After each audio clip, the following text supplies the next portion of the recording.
Welcome back to Car Chat TV. I'm Oliver, and in today's episode I'm going to give you my first impressions and thoughts of this brand new 2023 Nissan X-Trail. Let's go. The first thing I've noticed is that I actually quite like this colour. This is ceramic grey. It's a £745 option. Normally when I get a PR car for the week, I get some really weird, wacky colour that no one chooses, and the PR people go, hey, we need to showcase this colour because no one's choosing it. Why don't we make a car? Anyway, enough about that. I like the colour. I love the design. It looks very sculpted. If you notice here, for example, there isn't a belt line around the car. You have these haunches that come out, they follow the lights, they come out nice and wide. I love that, seeing that element on a car, and you can see it, then it just blends. I love color-coded bumpers, and I know a lot of these SUVs have big plastic trim bits that go around the car. It makes it look more like an SUV and so forth. Is that lorry going to kill me? Please slow down, sir. The wheels look really cool on this, 18 inches, they're really comfortable. I'm going to do a proper review on this car at Car Chat TV, so if you are really interested in hearing my thoughts on the X-Trail and what it can do, then hit subscribe, and I'll do loads of other reviews as well. But this is quite interesting, I think, because the Qashqai is very well sold here in the UK. It's like the most sold car in 2022. This is its big brother or sister. I like the new Nissan badges. I think it's just such a level up. This one doesn't actually light up, but I think the front one does. X-Trail writing there, and I think overall it's not, the look of the X-Trail isn't too out there to be, oh my gosh, it's the best looking vehicle ever, but at the same time it's not like that offensive. I think a lot of people will go, yeah, I quite like this, it looks okay. The front of the car is the most important part, isn't it, really? I mean, this is a massive chrome frame that it sits on front of the car, and I wonder what that looked like if it was just black, really, and make the grille look a little bit bigger. But I like, you know, you've got these vents that are actually functional, allowing air to flow around the side of the car. Get on that side, that's pretty cool. These lights are monstrous. That is a big fat light. That's my thoughts of exterior. I think it's pretty big. This is the 7-seat version. You can get it in 5 or 7. But let me know what you think about the overall look. I love how this is the end connector trim as well. So I like the black gloss mirrors. Okay, here we go. Let's jump in, have a look at the startup. Keyless entry. Press that start button.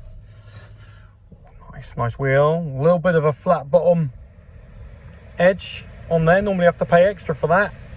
Well, mind you, this is the end connector trim. Let's turn that down.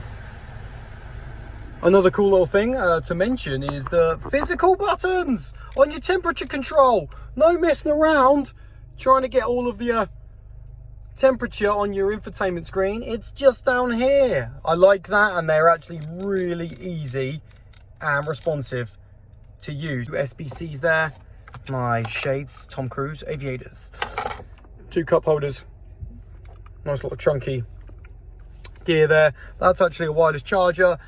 I love this. Hit camera, bosh, camera's up. Hit camera again, bosh. Another side to check out there. Hit camera again, bosh. I can see the front. All right, so that's pretty cool. And one thing I noticed when I was doing some research on this car, guys, is reviewers have been saying, oh, it's a bit fuzzy, I can't quite see on the infotainment, and I don't think that's fuzzy. I think that's really crisp. I'm a bit confused why, you know, I find that quite easy to read.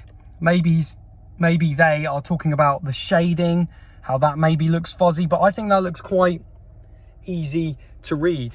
Notice we've got Alexa. I remembered that from the Nissan Ariya review we did, which was really cool, and I love having an Alexa option integrated into the car. I've seen it on other cars as well. It works really cool, especially if you've got lights on your drive when you're driving home.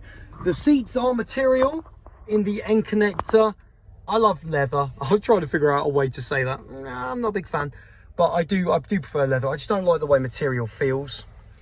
But the seats seem so far so good. I will do a proper review, like I said, guys, to give you my honest. I'm going to take it to Folkestone this weekend, which is about 3-hour journey from me. There's the center console. You've got like a little thing. Maybe you put your phone in there if it was like real small. You've got your modes here. D mode, which standard, sport, eco. You can flip a little fiddler there. Your brake. Soft touch materials here. That's actually a good little touch. The contrast seam. Now this looks a bit oldie woldy. This kind of material look. Chrome door handle there. It's a bit soft here. Look, I like that they've made a bit of effort as well. This is the end connector trim. 37,000 for this one. This insert is... I've got a bit of sun on me now. I can't really show you, but there we go. It's kind of like a plasticky trim there. But yeah, I'm not sure about this. I'm getting a bit old school vibes. It's like a brown leather finish here. But I do like how they've kind of thought about, right, where can we have some nice feeling materials? Like all up here is nice soft leather, soft touch material.